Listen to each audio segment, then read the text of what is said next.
இப்ப தியோடிசி அப்படிங்கிற டேர்மை வந்து எதுல இருந்து டிரைவ் பண்ணிருக்காங்க அப்படின்னா, கிரீக் லாங்குவேஜ்ல காட் அப்புறம் ரைட் இந்த ரெண்டு வேர்டையும் கம்பைன் பண்ணி தான் இந்த தியோடிசி அப்படிங்கிற டேர்மை கொண்டு வந்திருக்காங்க. இப்ப இந்த தியோடிசி அப்படிங்கிறதுக்கு என்ன மீனிங் அப்படின்னா, விண்டிகேஷன் ஆஃப் காட். அதாவது காடை வந்து ஜஸ்டிஃபை பண்றது. என்ன எதுக்காக ஜஸ்டிஃபை பண்றோம்னா, காட் ஏன் வந்து ஈவில வந்து பெர்மிட் பண்றாரு, அதோட பிரசன்ஸை வந்து ஏன் அலோவ் பண்றாரு அப்படிங்கிற ஒரு கொஸ்டினுக்கு வந்து காடுக்காக ஜஸ்டிஃபை பண்றது. எக்ஸாம்பிள் பார்த்துட்டோம்னா, பாரடைஸ் லாஸ்ட்ல மில்டன் வந்து காடுக்கு வந்து ஒரு ஜஸ்டிஃபிகேஷன் கொடுத்திருப்பாரு. அதாவது மென்னுக்கு வந்து கொடுத்திருப்பாங்க, எர்த்ல இருக்க பீப்புளுக்கு காட் ஏன் வந்து ஈவில அலோவ் பண்ணாங்க அந்த விஷயத்துக்கு சொல்லியிருப்பாங்க. காட் வந்து ஈவில் அலோவ் பண்ணல, மேனோட டிசொபீடியன்ஸால தான் ஈவில் வந்து உள்ள வந்திருக்கு எர்த்துக்குள்ள அப்படின்னு சொல்லி காடுக்கு வந்து ஒரு ஜஸ்டிஃபிகேஷன் கொடுத்திருப்பாங்க. இதுதான் வந்து தியோடிசி. அடுத்தது வந்து theoretical criticism, page number 70. Theoretical கிரிட்டிசிசம்னா ஒரு ஆர்ட் ஒர்க்கை வந்து ஜட்ஜ் பண்றதுக்காக நம்ம தியரிஸை யூஸ் பண்ணுவோம். அந்த தியரிஸ் அப்படிங்கிறது என்னன்னா, அதுல வந்து ஒரு செட் ஆஃப் டேர்ம்ஸ், டிஸ்டிங்ஷன்ஸ் இந்த மாதிரி நிறைய இருக்கும். அது வந்து ஒரு ஒர்க் ஜட்ஜ் பண்றதுக்கு ஒரு ஸ்டாண்டர்ட் அப்புறம் கிரைட்டீரியாவை வந்து நம்மளுக்கு கொடுக்கும். அதை வச்சு நம்ம அந்த ஒரு ஒர்க்கையோ இல்லை அந்த ஒர்க்கை எழுதின ரைட்டர்ஸையோ நம்ம வந்து அதை வச்சு ஜட்ஜ் பண்ணலாம். எக்ஸாம்பிளுக்கு வந்து அரிஸ்டாட்டில்ஸோட போய்டிக் எடுத்துட்டோம் அப்படின்னா, அவர் வந்து ஒரு போயிட்ரி எப்படி இருக்கணும், எப்படி ஜட்ஜ் பண்ணலாம் அப்படின்னு சொல்லி நிறைய தியரிஸ் கொடுத்திருப்பாரு. அதை வச்சு நம்ம ஜட்ஜ் பண்ணுவோம்.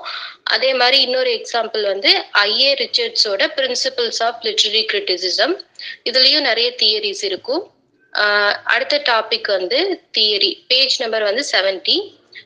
தியரி அப்படிங்கிறது என்னன்னா, ஒரு system of ideas intended to explain something. ஒரு விஷயம் இருக்குன்னா அதை ப்ரூவ் பண்றதுக்கு சில ஐடியாஸ் இருக்கும்.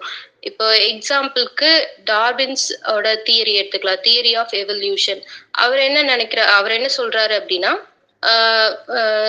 வேர்ல்ட்ல இருக்க எல்லா உயிரும் சயின்ஸ் அண்ட் நேச்சரால தான் இம்ப்ரூவ் ஆயிருக்கு, நாட் பை காட் அப்படின்னு சொல்லுவாரு. அதுக்கு வந்து நிறைய தியரிஸ், டேர்ம்ஸ் அவரு அந்த தியரியில வச்சிருப்பாரு.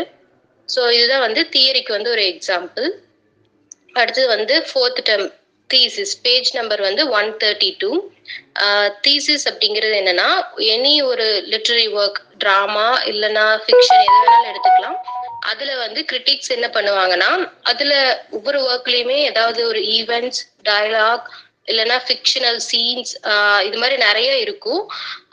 அதுல உள்ள டிஃப்ரென்சஸ் என்னென்ன, அப்புறம் அந்த நரேட்டர் வந்து அந்த ஒர்க் மூலமா ரீடருக்கு என்ன சொல்ல வர்றாரு, அதோட அந்த நரேட்டருக்கு வந்து வேர்ல்டோட வேர்ல்ட பத்தி என்ன நினைக்கிறாரு, அவரோட ஒப்பீனியன் என்ன, இந்த மாதிரி அவரோட ஒர்க்கோட ஓவரால் வியூ எடுத்து நல்லா அனலைஸ் பண்ணி கொடுக்குற அந்த விஷயத்தை தான் நம்ம தீசிஸ்ன்னு சொல்றோம், இல்லைன்னா அதை தீம்னு கூட சொல்லலாம்.